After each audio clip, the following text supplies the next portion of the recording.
Let's talk to Alan Miller about two-tier policing, two-tier justice and the state we are in. Alan, very good morning to you. Good morning, Mike. I know you were out and about at the weekend. I think I saw you down in Hastings looking at some flags being flown. There's a great sense, is there not, around the country that people have had enough of what they've been putting up with?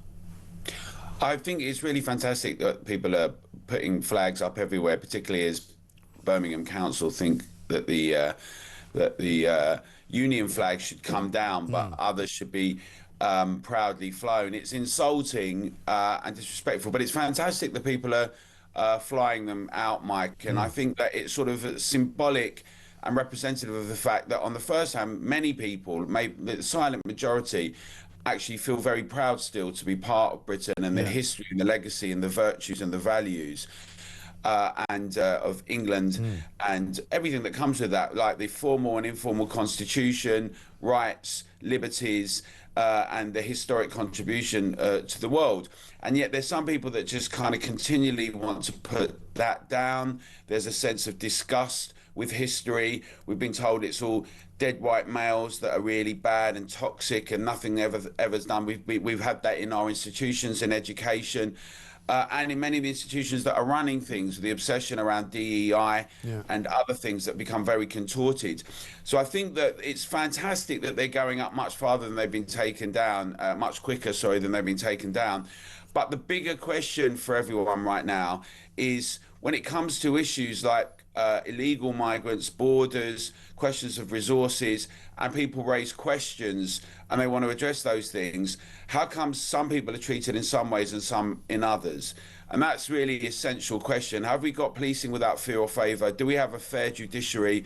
Or, as we've seen, in response to Southport, did we see a situation where the Prime Minister promised that people would be on remand? Did we see the Home Office call people criminals on their official post before all of them that was proven or not? These are things that are very big questions about creating a context and a backdrop. How are people treated when they're actually arrested?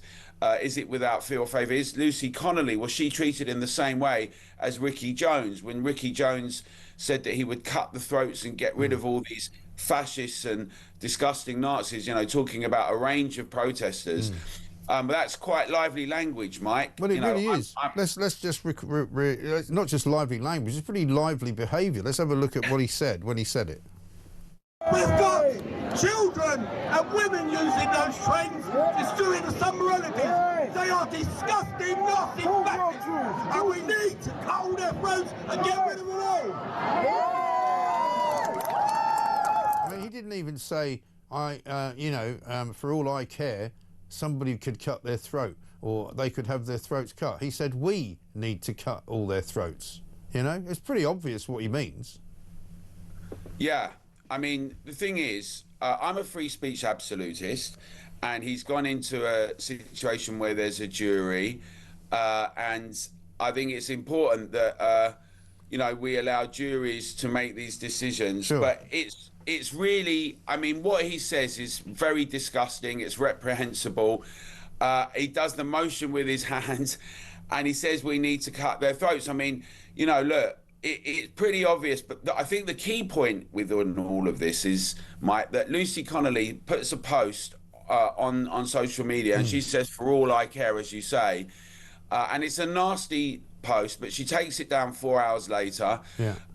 It's also in the backdrop of her own particular experience with children, because that elicited a response and a reaction. That should have been a mitigating circumstance, certainly. And also, the way that she was sort of, if you like, sort of pushed through the system, she was told, if you plead guilty, you will get a smaller sentence, you'll see your family sooner, and you might even get released on remand until the actual sentencing hearing and all of that. She was told a pack of lies, and that's why she did what she did. This guy was held very briefly and then was allowed to plead not guilty, and then was allowed to wait for quite a few months before his trial, and then got himself a jury. You know, if he'd been given the same advice as Lucy Connolly, he probably would have pleaded guilty.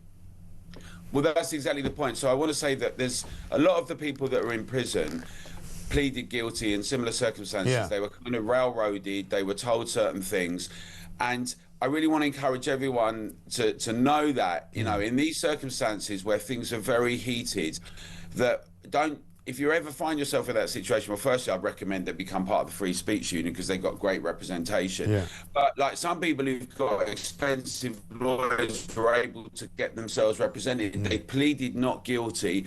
They didn't just take that, and they've demonstrated, you know, like, you know, Bernie Spofforth and others have shown that when you get 6 police come around your house, and it's terrifying, right? Most people have never been in a situation like that, understandably, certainly not for something they've said, but that you have to have cool head and hold the line. The problem is that a lot of people who found themselves in those circumstances, as you say, were told certain things. They'd never been in a police cell. You know, Peter Lynch's grandfather all of a sudden finds himself in these circumstances, and others for shouting at dogs and shouting at policemen or just writing things on social media.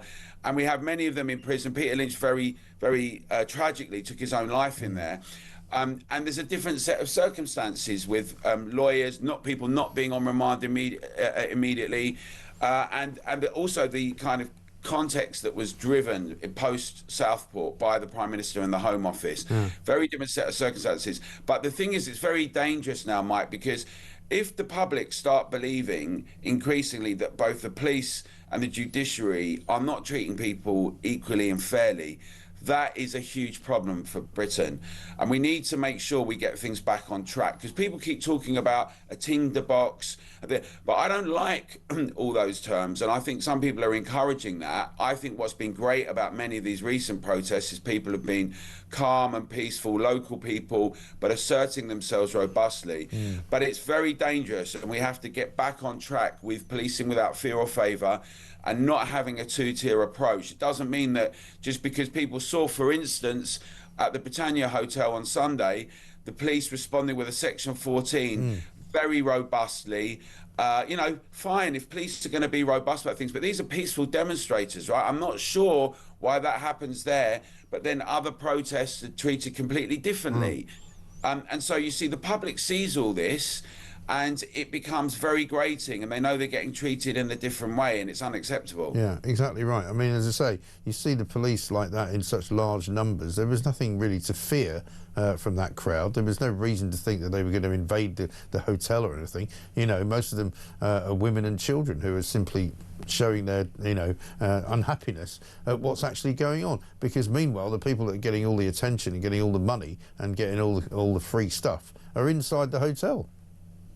Yeah, and if you look back as well at the treatment of different people in different contexts across the board, I mean, there's really stark examples of people that were treated, like, for instance, during Black Lives Matters and some of those protests, and people that actually drop kicked to, you know, policemen or stamped on people's heads and called them all sorts of things like white scum. Excuse me. They were treated differently.